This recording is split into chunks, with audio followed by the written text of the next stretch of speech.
자, 여러분 반갑습니다. 오늘은 누가복음 9장 37절에서 50절까지의 말씀입니다. 그저께 한 이틀 전에 이 예수님이 사도 베드로의 이 신앙 고백 이후에 본인이 이제 돌아가셔야 된다는 거, 내가 죽을 거다라는 이야기를 하셨잖아요. 그러니까 그 이야기 전후로 보면 예수님의 이 이야기들이 사실은 조금 분위기가 좀 달라져요. 그 전에는 뭐 예수님이 돌아가신다거나 이런 이야기가 전혀 없다가 이후에는 이제 계속해서 내가 죽어야 한다, 내가 떠나야 한다, 그리고 성경도 이제 때가 찼다, 때가 되었다, 이제 이런 이야기들을 계속 하거든요.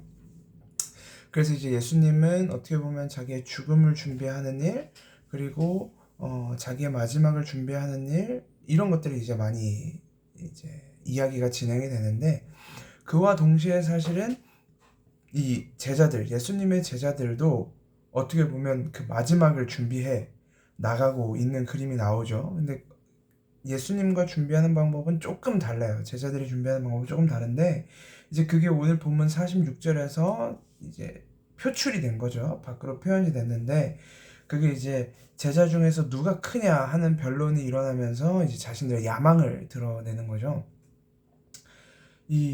우리는 예수님이 어차피 예루살렘에서 돌아가신다라고 생각을 하기 때문에 뭐 제자들 중에 누가 크냐 이런 게 사실 납득은 잘 안 되지만, 당시 그들이 생각했을 때 메시아로서의 예수, 구세주로서의 예수를 생각하면 우리 12명 중에 누가 크냐라는 싸움은 일어날 수밖에 없었던 거죠. 왜냐하면 예수님이 왕이 되실 줄 알았거든요. 마치 다윗이 이스라엘을 다스렸던 것처럼 이제 그런 왕이 될 거라고 생각을 했기 때문에 12명 중에서 1번으로 1바다가 되는 사람이 예수님이 왕이 되시면 뭐 국무총리 정도, 그 왕 바로 다음, 그때 당시로 따지면 이제 뭐 그 정도 위치까지 올라갈 수 있는 거죠. 그러니까 더 높은 사람이 당연히 더 높은 자리에, 예수님 왕이 되실 때 더 높은 자리에 올라갈 수 있다고 믿었기 때문에, 그러니까 이 제자들이 그거 가지고 싸운 거죠. 네가 더 높냐 내가 더 높냐, 이제 이렇게 갈등을 한 거죠. 근데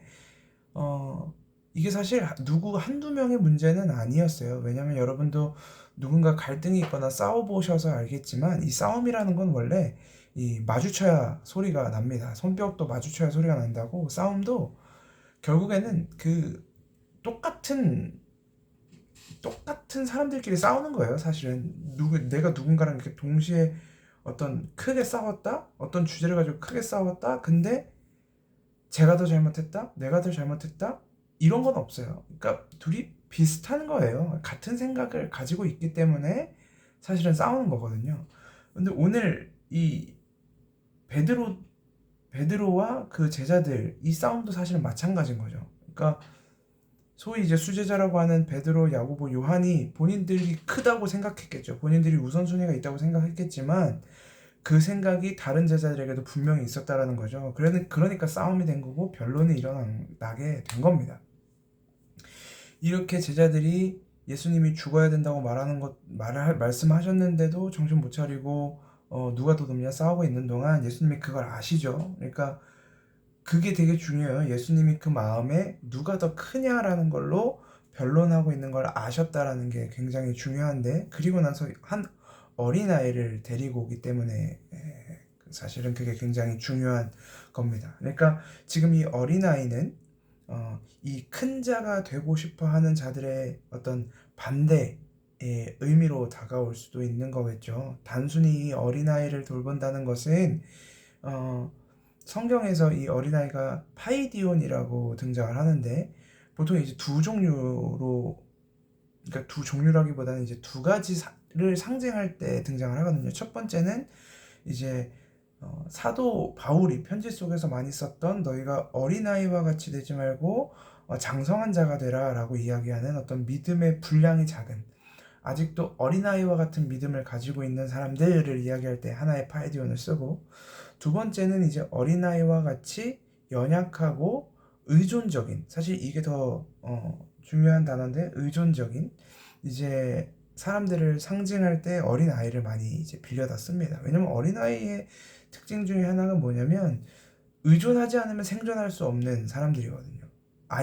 아이들이 존재거든요. 그래서 본인이 배고프면 밥을 줄 수 있는 사람에게 의존해야 하고, 뭔가 생존하기 위해서는 본인을 살게 할 수 있는 자에게 의존해야 되는 존재이기 때문에, 예수님이 이제 너희가 어린아이와 같지 않으면 천국에 가지 못한다, 이제 이런 이야기도 하시거든요. 그래서 누가 크냐, 누가 크냐, 이제 이런 걸 가지고 싸우고 있으니까, 이제 예수님이 어린아이를 영접하면 곧 나를 영접하는 것이다.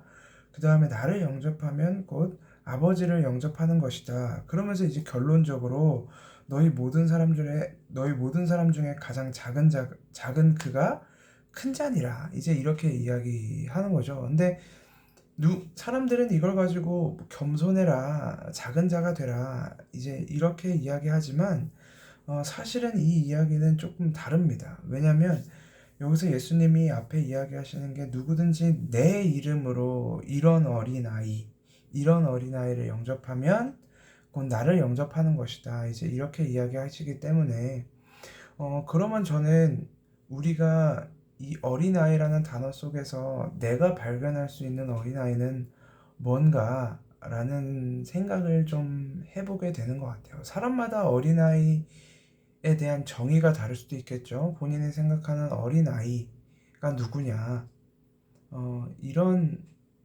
고민을 해볼 수도 있지만, 결국에는 완전히 의존적인 사람, 그리스도가 아니고서는 살 수 없는 사람, 저는 그 어린아이를 의미하신 것이 아닐까라고 사실은 먼저 생각을 해보게 됩니다. 왜냐면 결국 이 작은 자, 파이디온, 어린 자가 결국에는 이제 가장 커지거든요. 그 가장 크다는 건 뭐냐면, 우리가 이 땅 가운데서 드러내거나 뭔가를 활용하거나 뭔가를 영향력을 끼칠 수 있는 그런 존재가 된다는 게 아니라, 사실은 내가 아무 존재도 아닌 걸 인정하는 거거든요. 내가 어린 자라는 건, 어린아이와 같다는 건, 내가 아무것도 할 수 없는 존재임을 드러내는 것이 바로 어린아이인 거거든요. 그래서 저는 생각해봐요. 내가 어린아이가 맞는가? 하나님 앞에서, 내가 하나님의 구원하심 앞에서, 내가 하나님의 은혜 앞에서, 예수 그리스도의 십자가 앞에서 내가 과연 어린아이와 같이 서 있는가? 아니면 지금도 하나님 앞에 마치 장성한 아이처럼 내가 할 수 있습니다, 내가 내 능력으로 충분히 가능합니다, 나 독립할 수 있습니다 와 같은 그런 요소들이 내 안에 있지는 않은가. 오늘 저는 묵상을 통해서 그런 고민을 하게 되는 것 같아요. 우리는 계속해서 더 크냐로 싸우죠. 사실은 누가 더 낫냐, 누가 더 좋냐, 누가 더 뛰어나냐, 교회 안에서도 사실은 누가 더 믿음이 좋냐, 이런 거 가지고도 우리가 사실은 비교 우위에 놓기도 하지만, 나라는 존재를 저 사람보다 믿음이 더 좋다라는 그런 비교 우위에 놓고 싶어 하기도 하지만, 사실 그것은 때로는 그냥 내 자랑일 때도 있어요. 난 쟤보다 기도 더 많이 해, 난 쟤보다 말씀 더 많이 봐, 난 쟤보다 더 하나님 사랑하는 것 같아 라는 것도 어떻게 보면 내 안에 믿음을 주신 하나님을 기뻐하기보다 믿음이 큰 나를 기뻐하는 일일 수도 있거든요. 그래서 저도 사실은 굉장히 이 상대적 우위에 있는 걸 즐겨 하던 사람이었고, 그것을 자랑하던 사람이었고, 사실 지금도 무의식 중에, 그리고 의식 중에도 사실 그렇게 하지만, 정말 작은 자가 된다는 거, 하나님 앞에 어린아이와 같이 된다는 거, 그것이 우리 삶에서 어떻게 드러나고, 또 특별히 우리 믿음 안에서, 복음 안에서 이것이 어떻게 드러나는지 오늘 하루도 여러분들 한번 묵상해 보시고 또 기회가 된다면 함께 나눌 수 있으면 좋을 것 같습니다. 기도하겠습니다. 하나님, 은혜를 감사합니다. 하나님, 오늘도 우리를 작은 자 되게 하여 주옵소서. 철저히 하나님의 은혜 앞에, 그리스도의 십자가 앞에 의존하게 하시고, 오직 주님의 말씀만 붙들며 오직 주님만 의지하며 살아가는 주님의 어린 자녀, 파이디온들, 자녀들 될 수 있도록 인도하여 주시옵소서. 살아계신 예수 그리스도의 이름으로 기도합니다. 아멘. 네, 수고하셨습니다. 다음 주 월요일에 만나요.